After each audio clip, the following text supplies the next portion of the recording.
Hey everyone, Dr. Josh Hand here with Lifestyle Locker Radio. You're listening to episode 208. Hi, I'm Dr. Josh Hand, and I want to welcome you to Lifestyle Locker Radio. It is here where we talk all things lifestyle, from fitness to nutrition, peak performance to longevity, awesome relationships to inspirational stories. We take you on an amazing journey to all things life and lifestyle. Enjoy the ride. And for today's guest, if you want to learn more than they're going to tell you on this show, I urge you to scroll down, check out the show notes to get a detailed bio and everything you need to know about our guest today. We also encourage that you comment, review, and share this show if you are enjoying it from wherever and whenever you're listening. Lastly, we encourage you to check out all the links that we provide in the show notes. They are there for you, for your health, for your lifestyle. We ultimately want you to unleash your human potential. So dive into this episode. We'll see you on the inside.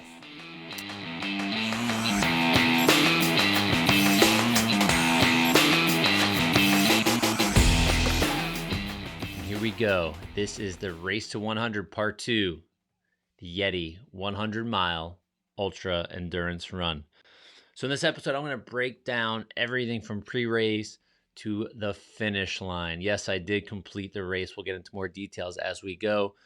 This is an adventure that I want to take you all on. It is nothing like anything I've ever experienced. As you know, I've been into this ultra running now for a few years, and this was my second 100-mile attempt, my first 100-mile finish. The longest distance I had ever ran before was 52.4, so a double marathon. And this race was a little different and had some similarities to earlier races I've done in my, we'll say, my running career as a runner. So let's start. I'm just going to get some notes in front of me because I wanted to take some notes so we can share with you. Not sharing the note page with you. It's all hand scribble, but I want to make sure I hit all these points because it's so powerful. So,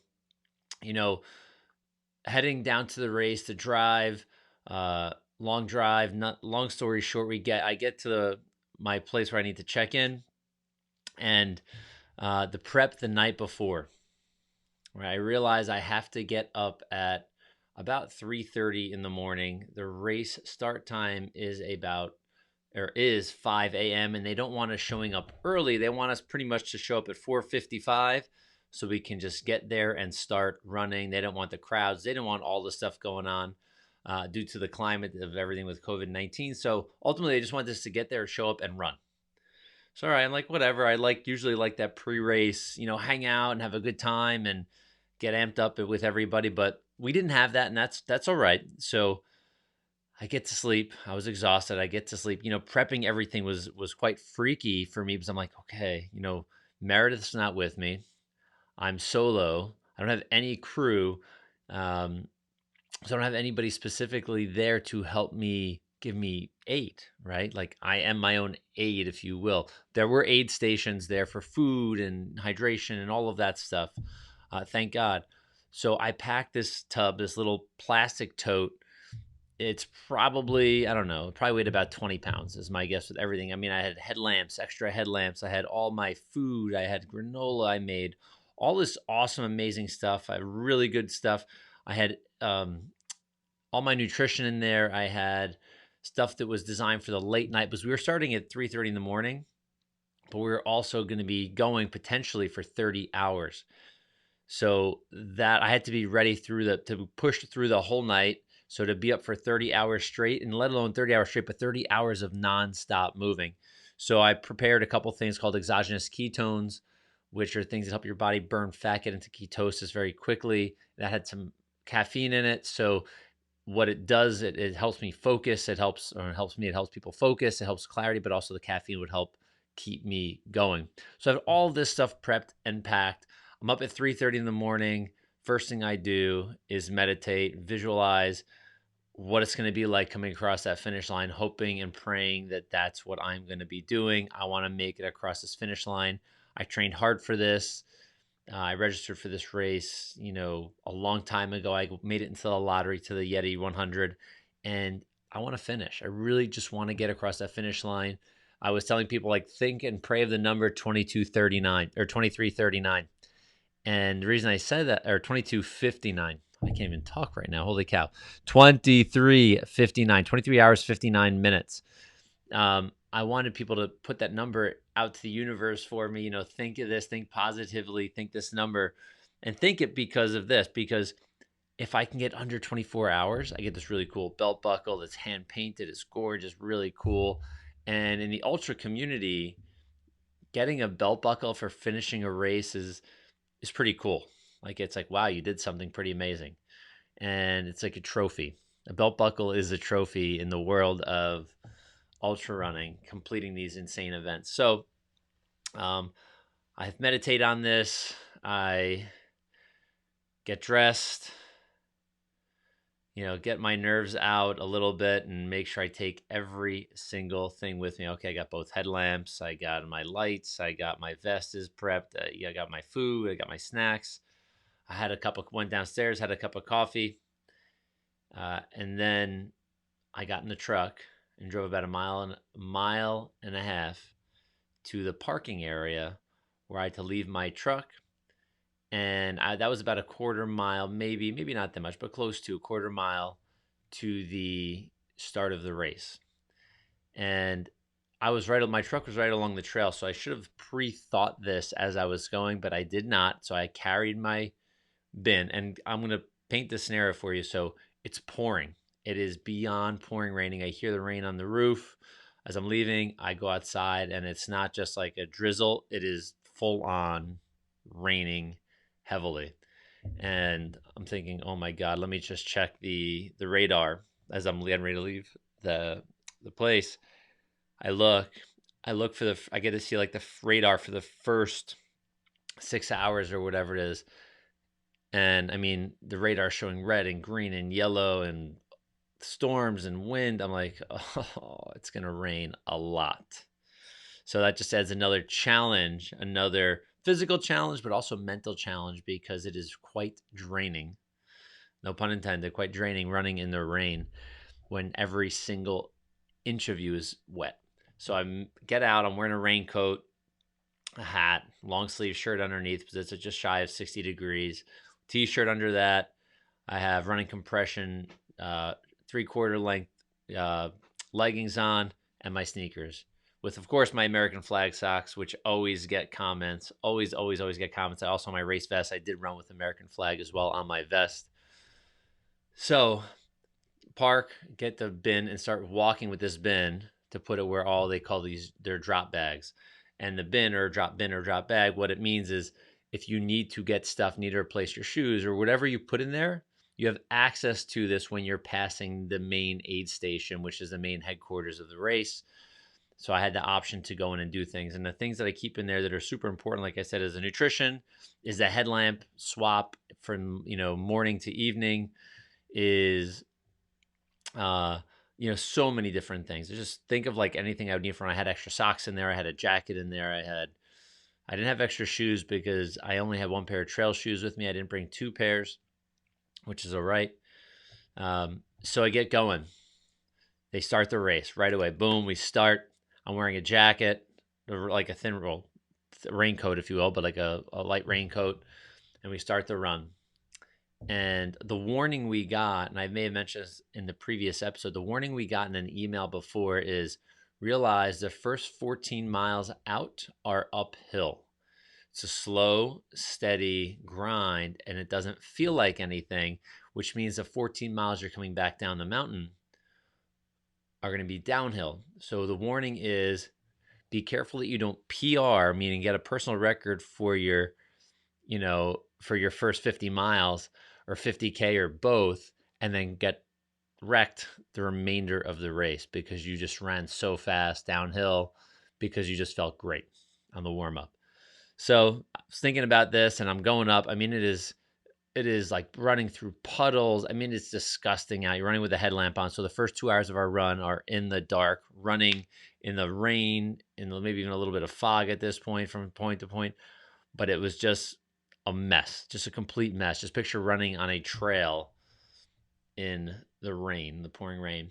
So I'm going. I don't really look at my pace on my watch. I got my headlamp on, and it's hard to really look at my watch and check things out as I'm going. So I just kept a comfortable pace.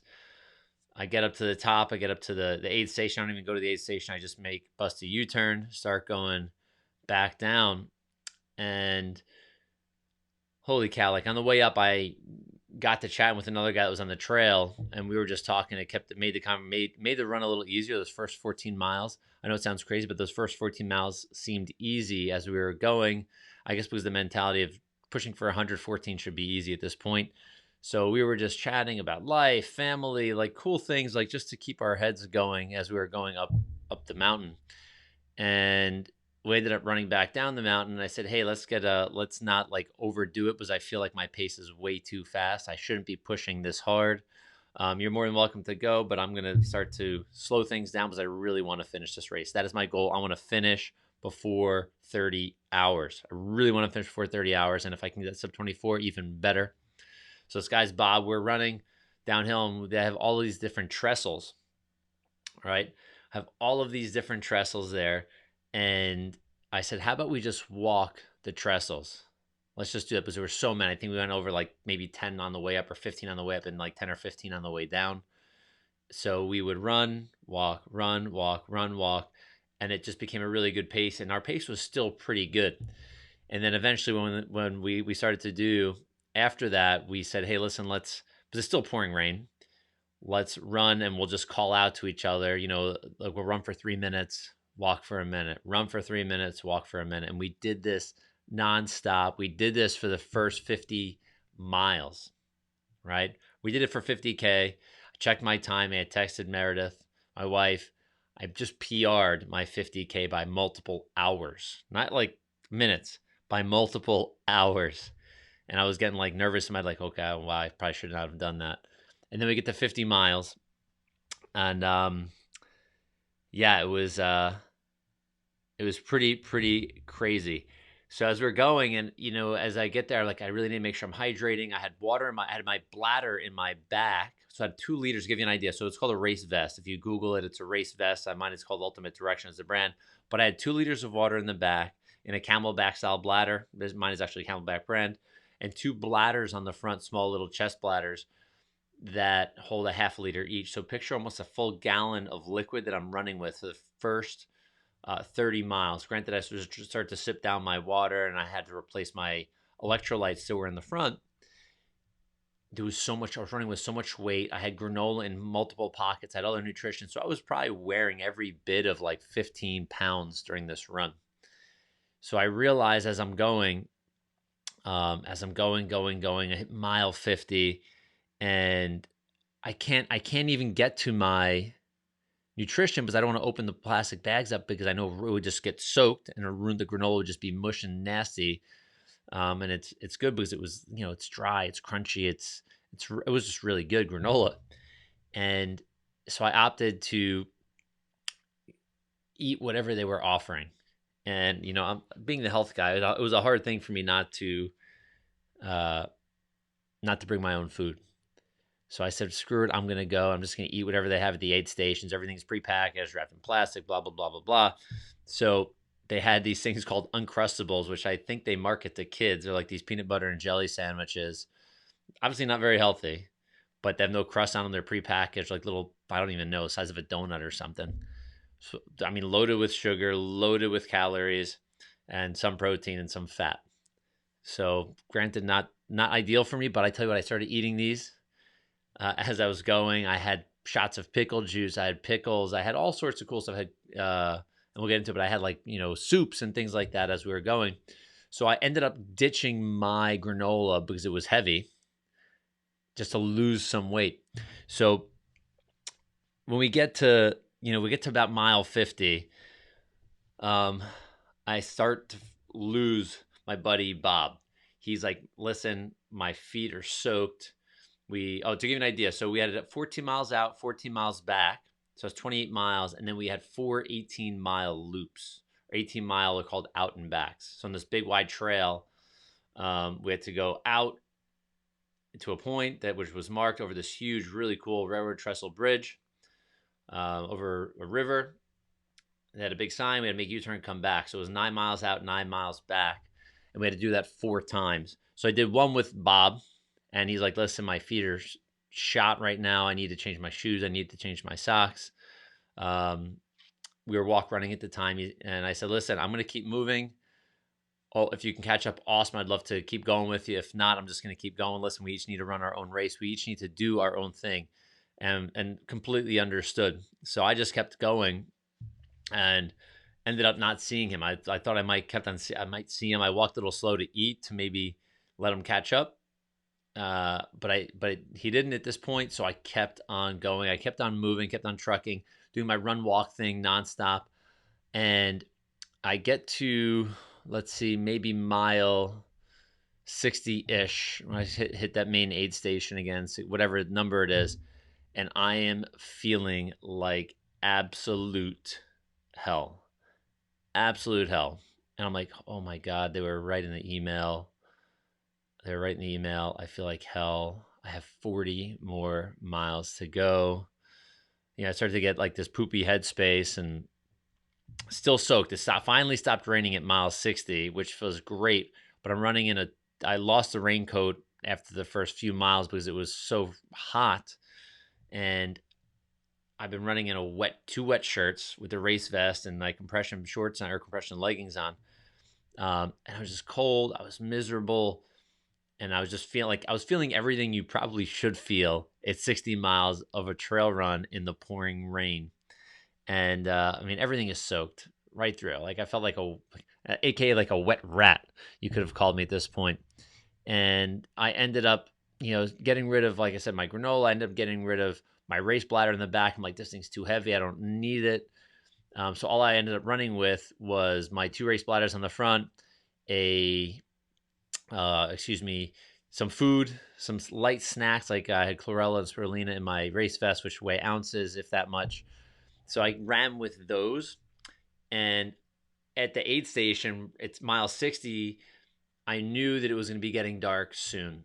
So I'm like, all right, on this next 18-mile loop, I'm going to be definitely going to be running in the dark on the, like, near midway up. So I'd have at least 15 miles possibly of dark. So I make sure I have my headlamp. And I went to my tub. I had what we call ultra brain. My brain wasn't thinking totally clearly. And this is where having a crew is really nice. I said, I forgot to grab my other headlamp, my second headlamp. But I already had one on my head, and I leave the aid station. I'm like, you know what? I'm not going back. This is fine. I have one on my head. I have my handheld flashlight in my pack. And I end up, moving out, walk running. And I end up, this one guy goes, hey, man, you mind if I kind of pace along with you here? And his name is Tommy. And I'm like, sure, dude, let's just do this. Let's just run walk. That's what I'm doing. And if you're more than welcome. And we are like, all right, we agreed to run our own races, but we'll do our best to encourage each other to move forward. And so we started doing our run walk, and the sun started going down. As the sun started going down, I'm like, great, no problem. Listen, I have my ultralight headlamp here. We'll light the way, like, while it's like twilighty now. Save yours as we go. So I go to turn mine on. It doesn't turn on. It like flashes on and off, and when I hold the button down, I'm like, oh crap. And then I realize I cracked the frame of it at some point. I don't remember when. Glued it, but I ran with it on my head for the first 60 miles, so it had raindrops that probably seeped in and short the button out. So I didn't have a headlamp as it's starting to get dark, and I'm going to have about 15 miles of pitch black in the middle of the woods, trying to run. So thank God that his buddy Tommy was here. I used his headlamp. I stayed within a distance of him so I could see the ground, and I ended up realizing I still had my handheld, so I took that out and I was able to run with that, even though it wasn't as bright, but it was enough to get me back to the aid station. And here's the crazy funny thing. So we're going out. We're going from mile 60 or whatever it was, or I don't remember the exact numbers, but we're making our way back to the aid station, and we're going to hit mile 82 at this point. So we're running for a bit with each other, and we're complaining. We're in pain. We're uncomfortable. He's like, listen, I've done hundreds before. And he goes, I've had experiences where, after 80, I get re-energized to go again, but I feel like crap now. And I was just feeling like crap for like 20 miles already. I'm like, oh, I got to do this for more miles. So we were making our way. I don't remember if it was up or down on the 18-mile loop, and I said, "Listen, we need to start stretching." So we stretched on like a couple of cattle gates because you're running through some private properties of farms, and you have to open up cattle gates to go through. But we had these trestles, these railroad trestles that were all redone, like with wood planks and railings and everything. So I said, let's stretch. We just got to stretch. So we'll grab onto the trestle because at this point our legs are shot. We didn't want to fall over, so we had something to hold on to. So he's on one end of the trestle, I'm on the other end, and he just starts dropping a couple, awesome F bombs. He's like, holy, kids, you can imagine. And I'm like, dude, what's going on? And he shines his headlamps. I didn't have any headlamp. I didn't really have light anywhere. I was like in the darkness with my little handheld facing the floor. Right in front of him on one of the planks of the railing was a spider that was almost big as the palm of my hand. It was this massive, gnarly looking thing. It looked like it could eat a mouse. I'm like, holy crap. So I like picked up my lights, flashed it all over my place. Um, didn't see any. We kept stretching. So we're making our way down and we're complaining. We're like, all right, let's just see if we can, run for like 25 paces or walk fast for 25 paces. And we started to come up with all of these different scenarios to get us to move a little bit faster. Our feet were killing us. My feet were shot. And he's like, listen, when we get down there, I'm going to swap out my socks. I'm like, you know what? I do have a pair of socks. I wasn't planning on doing anything, but I'm going to swap out my socks. My feet are in so much pain right now. Walking hurt like everywhere. My left heel hurt. My right ankle hurt. My right knee hurt. The back of my left knee hurt. The good news is my back, my spine, my shoulders, my neck, everything felt good. My neck did feel a little stiff because you're constantly in the dark, and on a trail run, you're looking down so you don't trip. So I constantly had to be conscious to stretch my neck, pause for a second, look up towards the ceiling or the sky, the black sky, the darkness, and just stretch it out.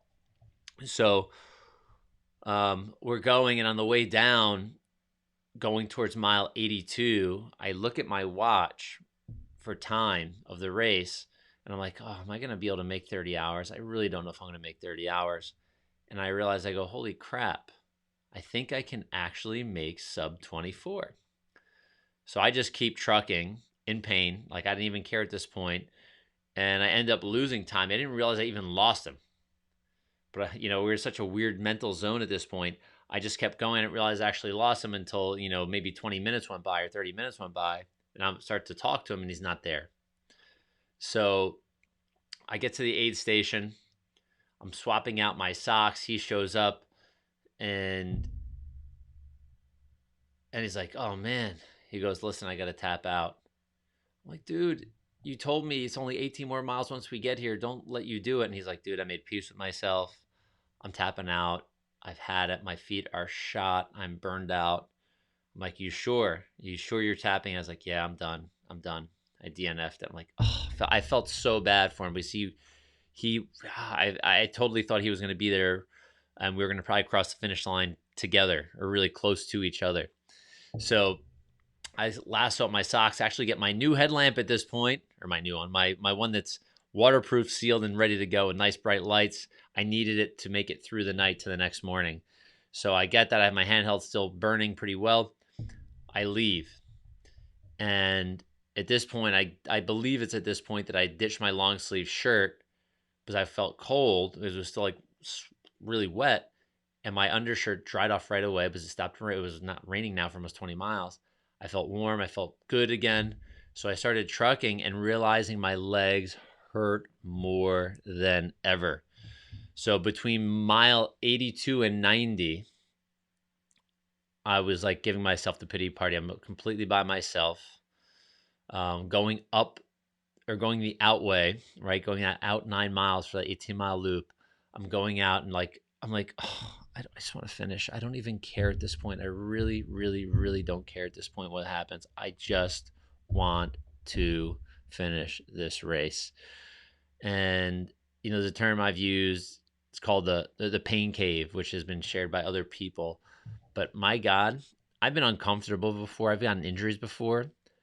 But being in this type of pain, aka the pain cave from running long, long distances, it's mental, it's physical, it's like emotionally draining. Like I almost wanted to cry. I was so uncomfortable. And I just said, you know what? I'm just going to keep moving. I just want to finish. And then I remembered passing this place that I call Tent City, which was just in the early stages of the 18-mile loop, like that first mile after the aid station where all people's crews were setting up. They were cheering for us. They were keeping us motivated and excited as we passed them, which was great to have that type of excitement. But what one guy was doing was holding a sign early in the race when it was light out under his tent. It said, "The faster you run, the faster you're done." So on this last 18-mile loop, as I'm going up, I'm like, I kept on thinking that, but I really couldn't fathom finishing fast. I'm like, you know what? I'm just gonna make it up here. Just gonna make it to the top. I'm gonna turn around. I'll make it back. If I don't get sub 24, I don't really care. I just want to finish. And then I kept on thinking, the faster you're done, or the faster you run, the faster you're done. So on my way up, and if you looked at my Strava and look at my Garmin Connect, you'd see what happened on one of my later miles. As I'm going up, I go to stretch on a trestle like I've been doing because my body is so sore. I'm moving slower and slower and slower. I fell asleep leaning on the trestle. I don't know for how long. I don't know if it was 30 seconds, a minute, whatever it was, but it felt like I had a full night's sleep for a second and startled myself and forgot where I was and what direction I was going in. But I knew I needed to keep going. And at that same point, thank God I opened my eyes. Again, guess what was right next to me within 2 feet was one of these monster spiders. It was a different trestle. So I scream and freak out, and like these two women running past me the other direction, like, what's the matter? I'm like, holy shit, do you see this thing? And they were laughing. And then as I said that, I had my flashlight on and my headlamp on them. This caterpillar, like the size of my pinky, like thick as my pinky, with these silver and black spikes, comes crawling up over the top of the railing. I'm like, oh, geez, Louise, what's next? Granted, I couldn't tell you if I was hallucinating or not at this point, but that thing was crazy looking. So I kept on going past the aid station, and I had about a 1.7 mile out and back from the last aid station to get to the final leg back to the finish line. So, and in that, I'm going to hit that mile 90. So I passed. I'm like, oh, I'll take a shot of pickle juice. And in my head, I didn't realize how good I was doing. But you have to do 4 of these loops. People were on their second and third loops, and I was on my fourth, almost halfway done with the fourth loop. So I hit the top of the big bridge, which ends up being, I believe it was close to mile 90. Like I was right there, or really, really close. And I think it was mile 90. And I look at my watch and I go, holy freaking cow. I have 10 miles and I have something like 2 or 3 hours to make sub 24. Can I do 10 miles in 3 hours or something like that? Can I do that? Is that possible? Or whatever the number was. And I put my head down and said, you're going to do it. We're going sub 24. Screw the pain. Screw your headspace. You were going to do this. And Meredith texted me, and I can't say some of the words she said in the text around mile 60, but she goes, if you're broken, stop. If you injured yourself, stop. If you're in pain because of running, keep going. Don't be such a blank. Put some music on, get motivated, and finish what you started out to do. So on my way down, I don't like to run in headphones or anything that much when I'm doing these crazy races. I like to be aware of everything in my surroundings, especially at night. So I took my phone out, put on my EDM, my electric dance music mix. My phone was on airplane mode. I put it in on speakerphone full volume, and I just start trucking back. And I realized I couldn't look at the time. I had to just look at my mileage and just say, all right, we're just going to put one foot in front of the other fast as we possibly can, walking.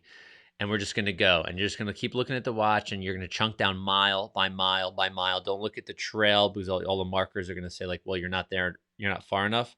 So I ultimately just kept on looking at my watch every few minutes to go, great, another quarter mile, another quarter mile, another quarter mile. Boom, we're at 91. And they did this all the way. And as I started going and getting closer and closer, I realized the goal of hitting sub 24 was a reality. The excitement hit in. I wish the pain went away, but it did not. But the excitement hit in, going, holy cow, I'm going to do it. And I get there. I get to the finish line. People are cheering. It's 3:30 in the morning. And I feel like I'm like, you know what? I want to run across this finish line. I really want to run across this finish line. And I hope they caught it on film. Hope the videographer caught it on film. I couldn't run for the life of me. I two legs that didn't want to work. My brain was mostly there. I was so excited. I get across the finish line, get a high five, and said, and the race director's like, dude, you crushed that. Here's the sub 23 or sub 24 belt buckle you earned, and here is the finisher's belt buckle. You get both. And he goes, you totally crushed that race. And I said, yeah, it crushed me too. And then he said, it's supposed to happen like that, isn't it? I said, yeah, I think it is. So I learned so much about headspace in this game, in that we can go so much farther, push so much more, go through so much more than we thought we could. The guy Tommy said something to me which was impactful. I mentioned like, oh, I'm in the pain cave, and he goes, no, think of it as a pain tunnel. He goes, you will come out the other side. And then I had to think of it like that was good, and I had to think like, I said, no, I think the pain cave for me is getting into that cave, beating up that bear of pain, and coming back out with the fur, with the hide, right? Like, so I'm got to come out, stronger than before. So I finished the race. I'm pumped. I'm screaming, yes, yes, yes.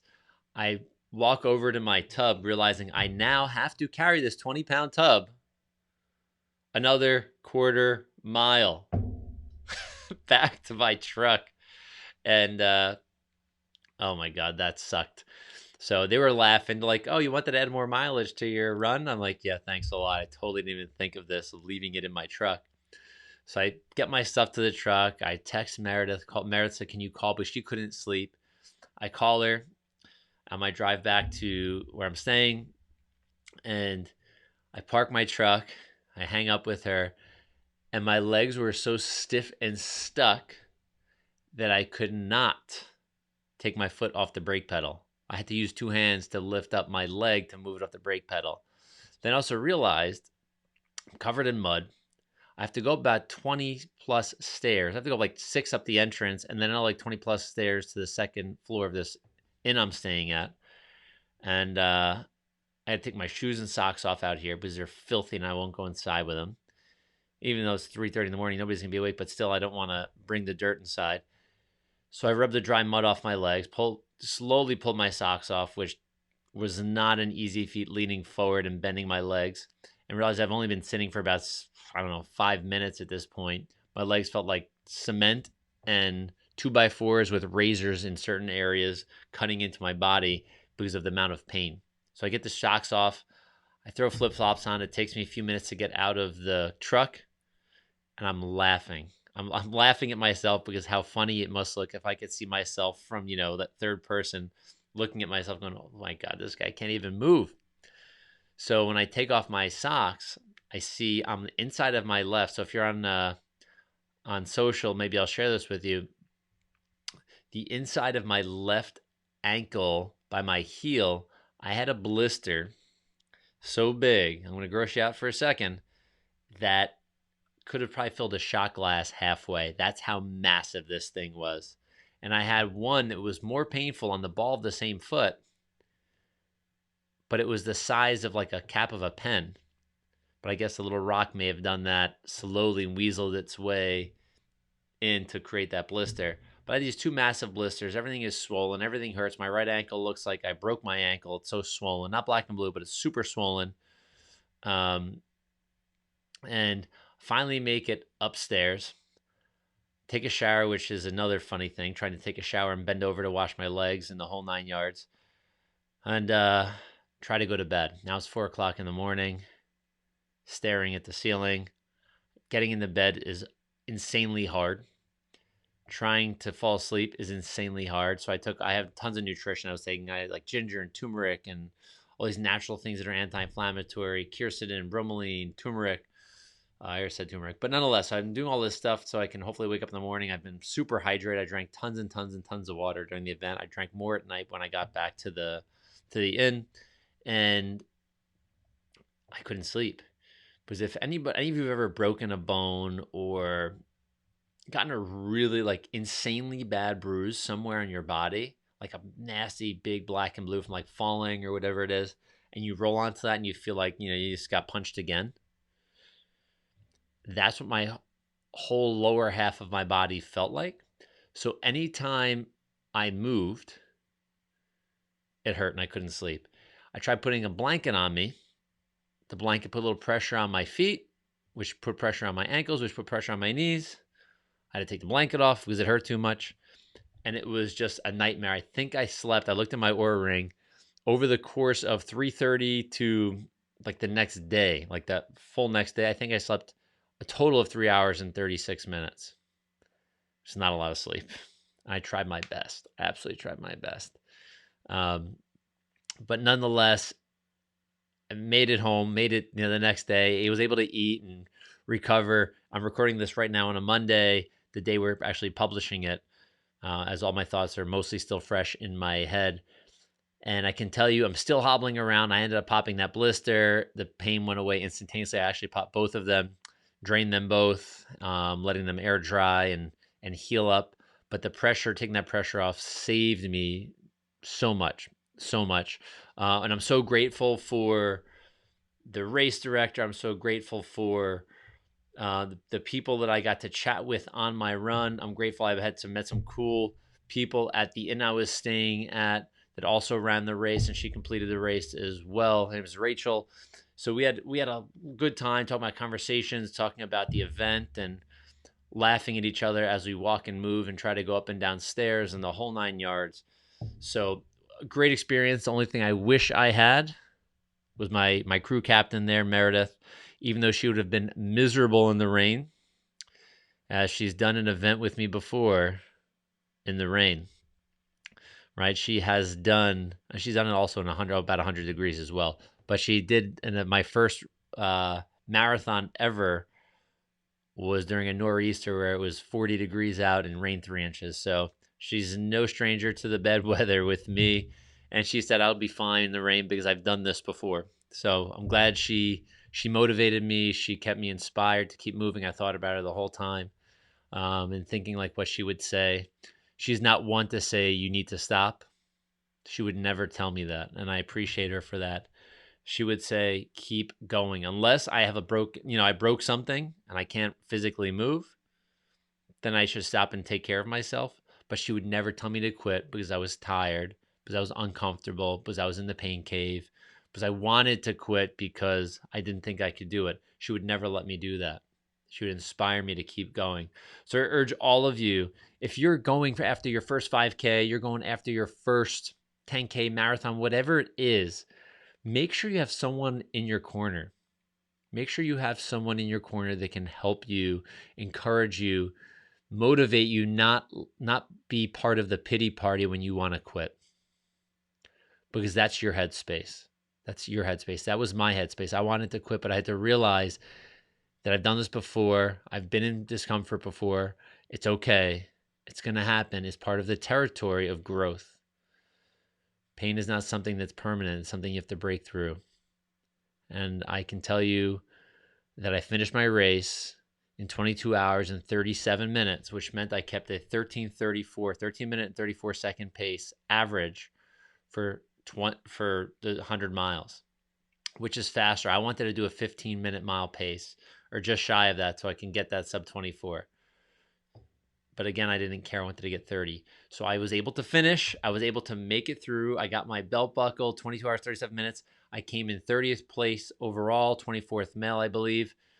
To give you an idea how crazy it is, there was a pro that won the race. And this just totally inspired me because I had to run quite a bit at the end.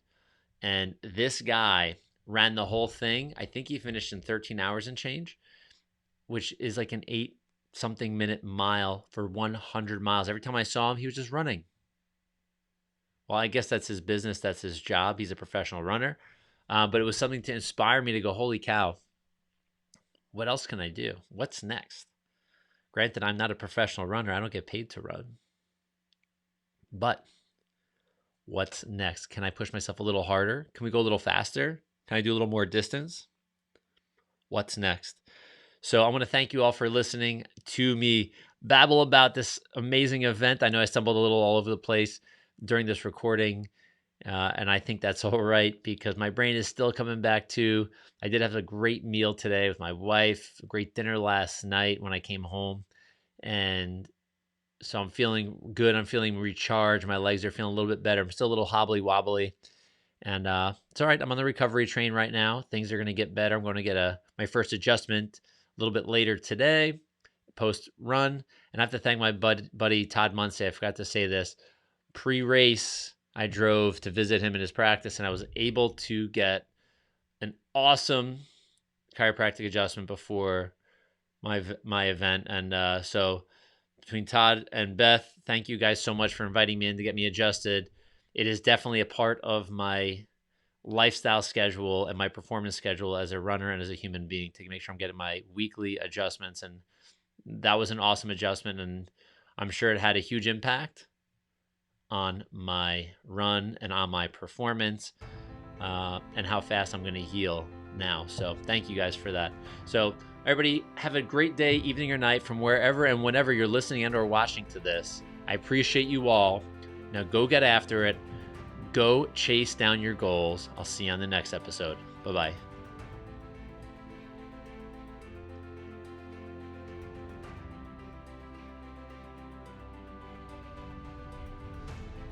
All right, hold up. We know this episode is not totally over, but I want to let you know that this episode is brought to you by the 3065 Lifestyle Shift program.